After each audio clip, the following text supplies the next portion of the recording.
For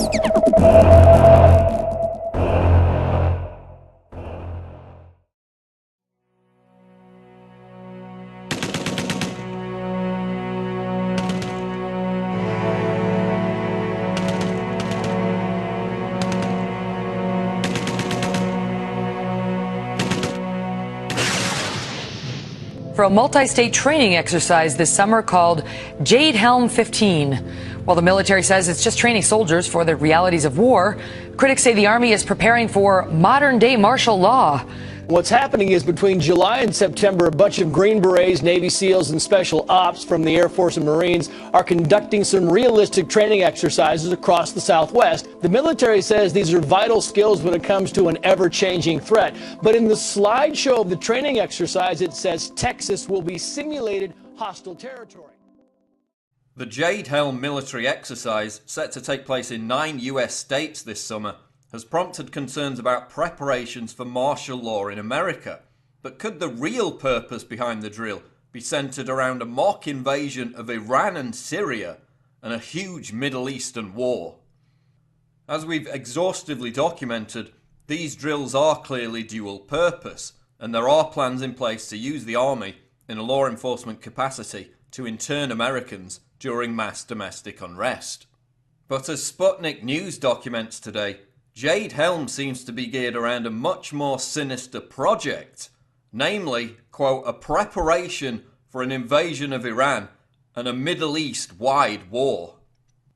Look at this map. You'll recognise it as being from the Jade Helm exercise documents, but it's been amended slightly. The image is rotated to represent the approximate position of countries within the Middle East. So instead of Texas, Utah, and a pocket of California being represented as hostile states, the rogue nations become Iran, Syria, and Palestine, with Iraq, currently under siege by ISIS, leaning hostile. Israel, Lebanon, and Turkey in blue are friendly states. The US states are also comparable in some ways to the Middle Eastern countries they represent. New Mexico has vast swathes of desert like Iraq. Utah has both mountains and flatlands like Syria. California generally has a more gentle Mediterranean climate like Israel. Then look at the different operations that will be undertaken during Jade Helm, and the implications are alarming. In Utah, the equivalent of Syria, there will be a huge mock battle located here, with the enemy being the army of a simulated country. Apply this to the Middle East, and we're talking about the Syrian army, allies of course with Iran. Also during Jade Helm, 2 unidentified operational detachment groups will also be dispatched to the capital here, simulating a covert operation in Damascus, Syria. Being a permissive blue state, Colorado, or Turkey, would allow NATO and US forces to move through the area unimpeded. California, or Israel, is also listed as a permissive blue state. No deployments of troops are planned to California during Jade Helm, just as no US troops would need to enter Israel during an invasion of Iran and Syria.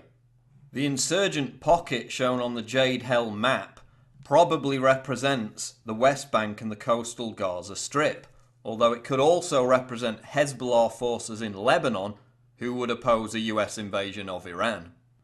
Arizona, or Jordan, will be the site of the Special Forces Operational Detachment Headquarters, ODH, and a Marine Corps site during Operation Jade Helm, simulating Jordan's capital, Amman. And of course the primary focus of Operation Jade Helm will of course be Texas.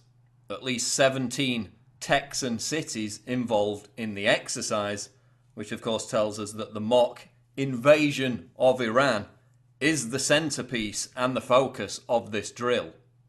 So as you can see, the location, terrain and operational activities that characterize Jade Helm can all be transposed onto a simulated invasion of the Middle East. As 4-star General Wesley Clark revealed, After 9/11, the Pentagon rubber-stamped a plan to invade the entire Middle East, country by country. About 10 days after 9/11, I went through the Pentagon and I saw Secretary Rumsfeld and Deputy Secretary Wolfowitz. I went downstairs just to say hello to some of the people on the joint staff who used to work for me, and one of the generals called me and he said, "Sir, you got to come in. You got to come in and talk to me a second." I said, "Well, you're too busy." He said, "No." He says, "We've made the decision. We're going to war with Iraq." This was on or about the 20th of September. I said, "We're going to war with Iraq. Why?" He said, "I don't know." He said, "I guess they don't know what else to do." So I said, "Well, did they find some information connecting Saddam to Al-Qaeda?" He said, No. He says, "There's nothing new that way. They've just made the decision to go to war with Iraq." He said, "I guess it's like we don't know what to do about terrorists, but we've got a good military and we can take down governments." And he said, "I guess if the only tool you have is a hammer, every problem has to look like a nail." So I came back to see him a few weeks later, and by that time we were bombing in Afghanistan. I said, "Are we still going to war with Iraq?" And he said, "Oh, it's worse than that." He said, he reached over on his desk, he picked up a piece of paper, and he said, I just got this down from upstairs, meaning the Secretary of Defense's office today, and he said, "This is a memo that describes how we're going to take out 7 countries in 5 years, starting with Iraq and then Syria, Lebanon, Libya, Somalia, Sudan, and finishing off Iran." With Afghanistan, Iraq and Libya already ticked off the list, does Operation Jade Helm signal that a US attack on Iran and Syria and a potentially devastating wider war throughout the region is coming sooner than we think?